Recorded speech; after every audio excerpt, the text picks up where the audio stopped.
風吹去眼前的迷霧，唯有你跟隨我的腳步，迎面而來鮮花佈滿了小路，是我修身的溫度。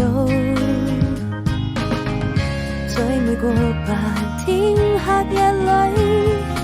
我踏上愛的旅途，帶我們走到這神秘的森林深處，邁出第一步。或許是教會天主最介意不再孤獨，許下的一定要一起擁抱幸福，為夢想去追逐，用最寶貴的禮物，總有人為你